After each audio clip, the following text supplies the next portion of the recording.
Hi, this is going to be a little bit like Carrot Top, the prop comic. Going to go off the rails here a few times. We're going to go from talking about oral sex to junk small snail mail to defensive and offensive domain registrations and to one-on-ones opportunities to speak with me.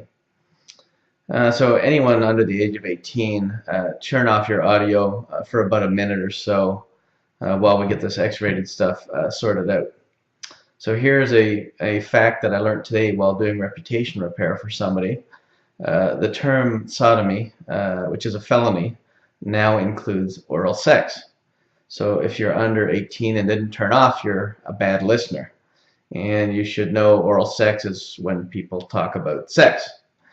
So make sure you know that, okay?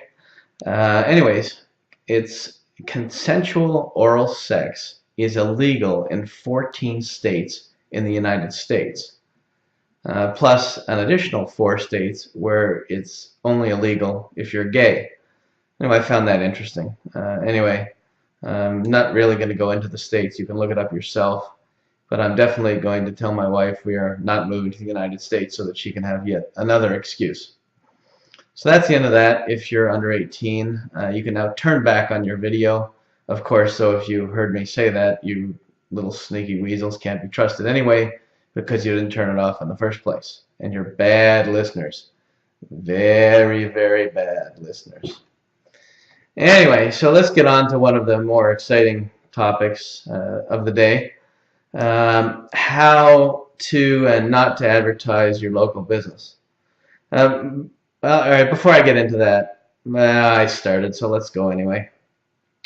So here's a story that happened to me about 1998 when I started in web design, and I had a web designer, and we were doing an ad in a local magazine, and it's kind of funny. She did a beautiful graphical ad, but in the ad, and it was, remember, this is a print ad, she put, and I'll never forget this ever, that she put in the print ad going into a newspaper, if interested, click here. Well, clearly that was a stupid move considering if it's in a newspaper, there's no way for them to click. I laughed for quite a while and I told her just to change it. I do remember her name, but there's no point in bringing it up at this point. Anyway, she replaced the if interested, click here with a phone number and a web address, which I thought was a little bit more appropriate. So I'm reminded of that because today when I drove my kids to school and I'm reaching for some cool stuff, I picked up some mail at about 8 a.m. this morning, and some of it is junk mail, but I found the junk mail very interesting. One of them, I'm going to try to hold this up so you can see it, is called the Neighborhood Spa. And I'm going to look, yeah, I think you can see that. Let me push it over this way. There you go, and it's talking about Valentine's Day, so Valentine's Day specials, gives you a price. But so that's another reminder to you guys. I know it's the 13th of February, so get the hell out there and get those Valentine's Day, because there's nothing worse than going in front of that card rack on the 13th and 14th. There's like 3 cards to choose from. So make sure you get a nice Valentine's Day card for your wife, girlfriend, boyfriend, whatever the case might be, loved one, anybody, your mom, your dad, whoever it is, get one. But what I did notice about this was, and it reminded me of how not to advertise your local business, was it's called the Neighborhood Spa, and I thought, wow, this is kind of cool. I could be in the mood for a massage over the next couple of weeks and relax. It's been pretty stressful, but there's only one problem with this brochure. I looked it over, and there was no address. So I thought that was stupid. They had space for it. I guess they expect me to go to their website or call them. I don't know. They had lots of space to put the address, and since it's my neighborhood spa, I'd like to know where in my neighborhood it is. And I probably would have just gone over there, but now since they've given me homework to do, I'm not that interested in my neighborhood spa. They have plenty of room under the website to list the address, and they didn't. On the other side, they used the 2 lines, and they put their phone number and they put their web address. Why they didn't put their address, I don't know, because it's a really nice little thing. It says, you become a client, feel that your skin and well-being become our responsibility. And it goes on. It's a nice one. So that's my first piece of junk mail.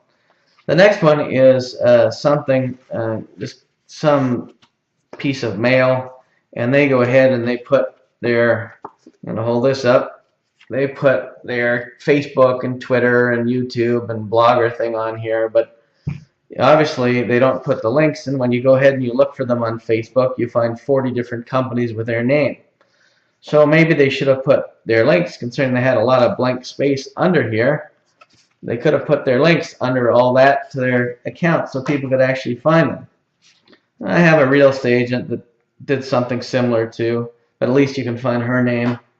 And this one was the smartest one. It's a local grocery store, Loblaws. You get that in there so you can see it. They're smart enough at the back. They say, I got to get it in front of the camera to turn it the other way. They say visit us at facebook.com/loblaws.on. There you go. So, I mean, they tell you they're on Facebook, but at least they give you the link. So those are some offline things not to do with your offline advertising. And any businesses you're dealing with, you should tell them that as well. So now let's talk about defensive business registrations. So defensive registrations are things like, let's see, typos of your business name, like DN Forum or DNF Forum or whatever the hell you want it to be, any type of defensive registration or your name and other extensions. But if you run a business that makes money, you should also get a trademark, and that will help you out with a lot of those defensive registrations.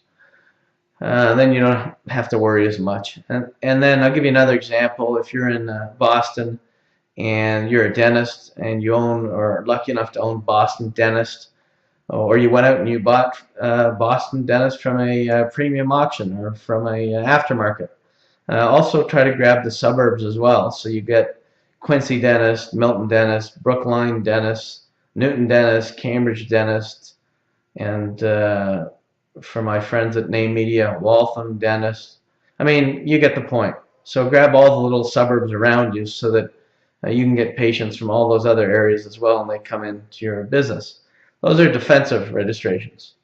Offensive registrations, well, they're pretty cool. You can do some neat stuff. So let's say a company has greenplumbingfixtures.com, and that's their website. Well, you can grab greenplumbing.com, and they're two generic words, and just make sure it has no active trademark, and you're going to get some traffic. I'll give you one more example. If the company uses Junction Road Ortho or Orthodontist, you can go out and get Junction Ortho or Junction Orthodontist, and again, make sure there's no active TM, and you're fine, because it's a street, and well, they probably don't have a trademark on it, and you will get some traffic. You can also look up company names, and if they have long company names and they're made up of some keywords that are generic, you can go after a short version of it and register it. Nothing wrong with that, and just keep it generic. So I found a new little application that was sent to me. I found it through a customer. It's called scheduleonce.com. It's a new website. You should check it out. It's pretty neat. What it does is it allows people to book appointments with you online on a website, and it sends it and adds it to your calendar, whether it's in Google Calendar or Outlook or whatever you want or whatever you're using. So what I've decided to do is to allow you guys, if you're interested, to schedule a time with me to talk about anything. It could be related to domain names, could be just general shoot the shit, could be you need somebody to talk to, I don't know. But you can go to adamdicker.ca and book a one-on-one phone session with me. There are time slots available, and hopefully you'll find that 15 minutes useful. Write all your questions down, and there's no charge for this. I'm going to give you guys 15 minutes of my time to ask me whatever you want, and if we run a little over, well, I don't really care. Whatever it is, it is. So you can go to adamdicker.ca and book an appointment to talk to me. It lists times that I'm available, and I use that cool new software, Schedule Once, and I think you're going to find it pretty neat. So that was about it. There's one other thing that I'm going to show you, because I did say I was going to use a prop. NHL.com is now selling these goal lights that they put on the actual nets. Back when I started out in domaining many years ago, if I made $100 in a day, I thought that was great. And I used to ring a little bell. Ding, it was like a cowbell or something. I don't know. I got it somewhere. And that would let me know that, hey, I hit my goal for the day. So when I saw this thing, I thought, oh, this is a lot cooler and it makes a lot of noise. I'm going to turn it on. You can pick from any of the 30 teams or however many teams there are in the NHL. Personally, I like, let's see what my son set it to. It's set to the Calgary Flames goal horn now. I'll set it to something different. Let's set it though to the Washington Capitals. It sounds like this, and people certainly can. It even comes with a cute little handy remote control in case you're really lazy and you want to put it across the room. So all you got to do is push this button. And if I have it on, it'll go. One moment, please. There you go.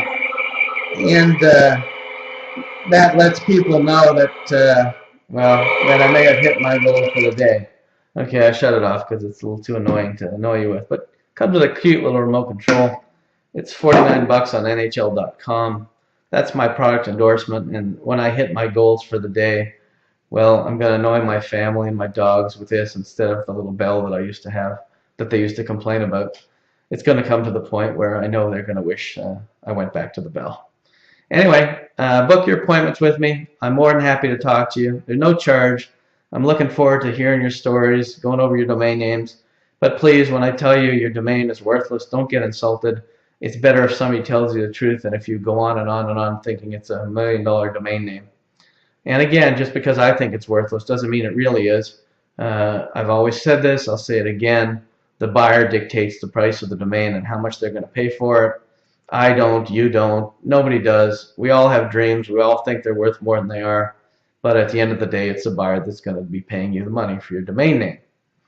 And some of you will just have to wait for the right opportunity. Sometimes patience is a virtue. I thought I was going to sign off, but I guess not. I have had people come back to me 4 and 5 years later and say, look, you were interested in this domain name before. If you're still interested, here's the price. So it's also not a bad opportunity for you to go through your list of offers. Hopefully you've been keeping track of it and go after those same people and see if they're still interested in your domain name. Maybe your prices are more realistic these days.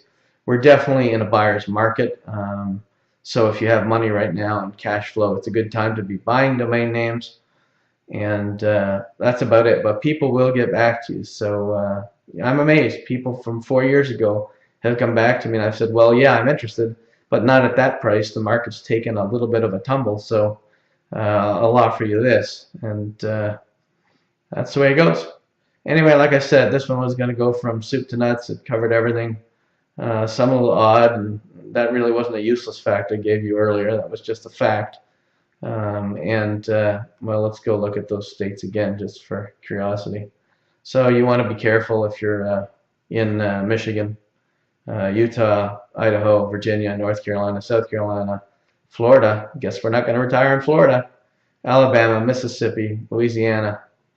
Those are the states that outlaw, well, you know what. Anyway, have a great day and have a happy Valentine's Day. Spend it with the one you love and make sure you tell them how much you love them. And there was one last point that I wanted to get in before this. It's somewhat unrelated, but you really never know who your friends are until there's a crisis or a time of need or an illness, or you just need something or somebody, or you need an ear to listen. I've had a couple people have come to me recently who basically just needed an outlet to listen to, or they needed some help and they were in trouble. And the best thing to do when you know somebody who's in trouble, I have an aunt right now who's in the hospital and she's ill.